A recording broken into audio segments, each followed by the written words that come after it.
सहारा के मार्फत एजेंटों के ज़रिए जो है निवेशकों का पैसा आप दिलवाइए, पैसा ब्याज सहित मिले और जिन एजेंटों या निवेशकों की मौत हुई है उनको 10 लाख का अतिरिक्त मुआवजा दिलवाया जाए। तमाम संगठनों को एक साथ एक बैनर के नीचे लाने का काम हम लोग करेंगे और जंतर मंतर पर सहारा के मुद्दे पर पूरे देश भर से भारी संख्या में जुटान करेंगे और एक बहुत बड़ा धरना हम लोग वर्तमान केंद्र सरकार अमित शाह और मोदी जी की जो सरकार है जो हम लोग भुगतान कराने में बाधक बने हुए राज्यों हैं। में सहारा के निवेशकों का और एजेंटों की बैठक हुई, सम्मेलन हुआ, जैसे तेलंगाना राज्य का, आपको झारखंड राज्य का, इसके बाद आपको बिहार राज्य का पटना में। तो लेकिन सबकी सहमति है कि लोकसभा के अंदर उठे ये सवाल, विधानसभा के अंदर उठे सवाल, लेकिन इस सवाल का हल जो है सड़कों पर होगा और तमाम निवेशकों को, एजेंटों को इसमें शामिल होकर ठीक उसी तर्ज पर जिस तरह से तीनों कृषि कानूनों को वापस कराने के लिए, अपनी खेती और ज़मीन बचाने के लिए जो सरकार, मोदी सरकार अडानी अंबानी के हवाले करना चाहती थी, देश में भूख के व्यापार को बढ़ावा देने के लिए,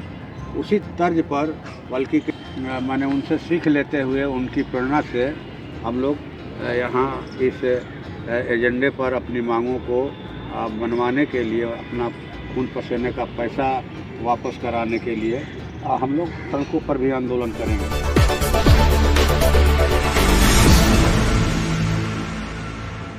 नमस्कार, मैं सुदामा प्रसाद, आरा सांसद, CPI-ML भाकपा माले। सहारा का मुद्दा जो है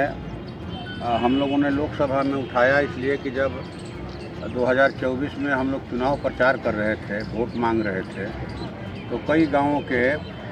गरीब गुरबों ने कहा कि भाई हमारा पैसा सहारा में फंसा है, हम अपनी बेटी की शादी के लिए, पढ़ाई के लिए जमा किए थे और ये लोग हमारा पैसा नहीं देना चाहते हैं। तो हमने इसको गंभीरता से लिया और संकल्प लिया कि इसको मैंने बड़े पैमाने पर आंदोलन का विषय बनाना है। और लोकसभा में जैसे ही मौका मिला 1 जुलाई को, हमने संक्षेप में उठाया क्योंकि 4 मिनट का समय मिला था। फिर हमने विनियोग विधेयक जिस दिन था, सरकार हमसे खजाने की चाबी मांग रही थी खर्च करने के लिए, उस दिन भी रखा और कहा कि भाई आप ये पोर्टल का खेल बंद कीजिए और सहारा के मार्फत एजेंटों के ज़रिए जो है निवेशकों का पैसा आप दिलवाइए, पैसा ब्याज सहित मिले और जिन एजेंटों या निवेशकों की मौत हुई है उनको 10 लाख का अतिरिक्त मुआवजा दिलवाया जाए। अगर सरकार इसमें विफल होती है तो ये समझा जाएगा कि कंपनी राज पूरी तरह से यहाँ हावी हो गया है। मोदी जी की सरकार नहीं चल रही है बल्कि कंपनी का राज चल रहा है, जिस तरह से अंग्रेज़ों के सत्ता में आने के पहले हुआ था। तो हम लोग तो ये चाहते हैं और कई राज्यों में सहारा के निवेशकों का और एजेंटों की बैठक हुई, सम्मेलन हुआ, जैसे तेलंगाना राज्य का, आपको झारखंड राज्य का, इसके बाद आपको बिहार राज्य का पटना में। तो लेकिन सबकी सहमति है कि लोकसभा के अंदर उठे ये सवाल, विधानसभा के अंदर उठे सवाल, लेकिन इस सवाल का हल जो है सड़कों पर होगा और तमाम निवेशकों को, एजेंटों को इसमें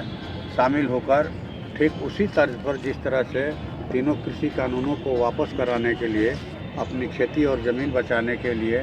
जो सरकार, मोदी सरकार अडानी अंबानी के हवाले करना चाहती थी, देश में भूख के व्यापार को बढ़ावा देने के लिए, उसी तर्ज पर बल्कि मैंने उनसे सीख लेते हुए, उनकी प्रेरणा से हम लोग यहाँ इस एजेंडे पर अपनी मांगों को मनवाने के लिए, अपना खून पसीने का पैसा वापस कराने के लिए हम लोग सड़कों पर भी आंदोलन करेंगे।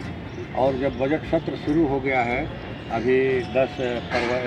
14 फरवरी से 9 मार्च तक स्थगित है सदन, फिर 10 मार्च से शुरू होगा और 5 अप्रैल तक चलेगा। तो इसी दरमियान 2 अप्रैल को पूरे देश के सहारा निवेशक, देश के सहारा एजेंट 2 अप्रैल 2025 को नई दिल्ली के जंतर मंतर पर सदन खंड के सामने जो है 1 दिवसीय धरना प्रदर्शन करेंगे और अपनी मांगों को जोरदार तरीके से उठाएंगे कि सरकार उनका पैसा दे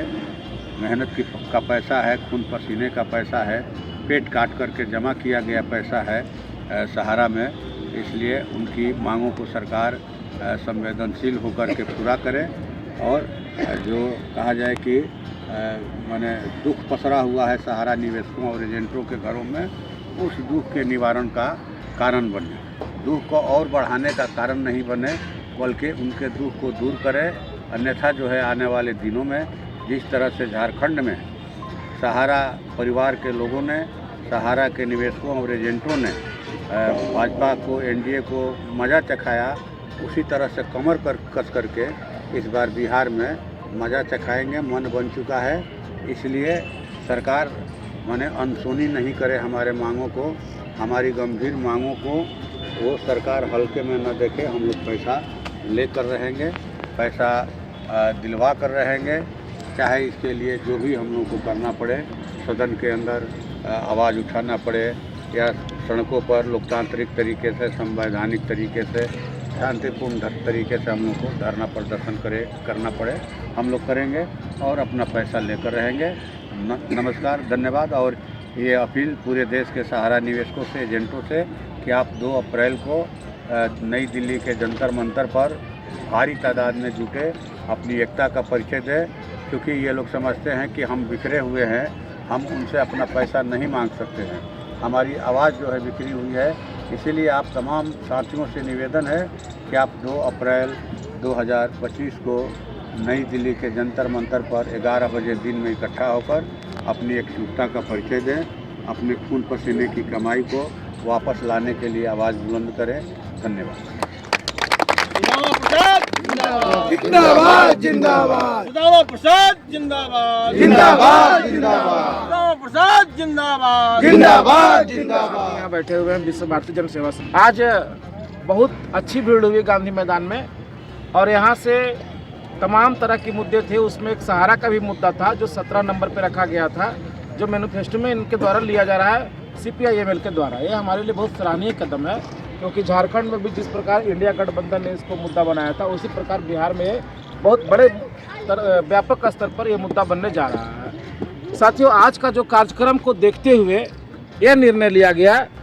कि हम लोग आने वाले दिन में इस क्रम को टूटने नहीं देंगे और इसीलिए यह निर्णय लिया गया कि 2 अप्रैल को हम लोग दिल्ली के जंतर मंतर पर तमाम संगठनों को एक साथ एक बैनर के नीचे लाने का काम हम लोग करेंगे और जंतर मंतर पर सहारा के मुद्दे पर पूरे देश भर से भारी संख्या में जुटान करेंगे और एक बहुत बड़ा धरना हम लोग वर्तमान केंद्र सरकार अमित शाह और मोदी जी की जो सरकार है, जो हम लोग भुगतान कराने में बाधक बने हुए हैं, उनके खिलाफ धरना देंगे। तो इसकी तैयारी हम लोग कर रहे हैं, तमाम साथी इस पर सहमत हैं।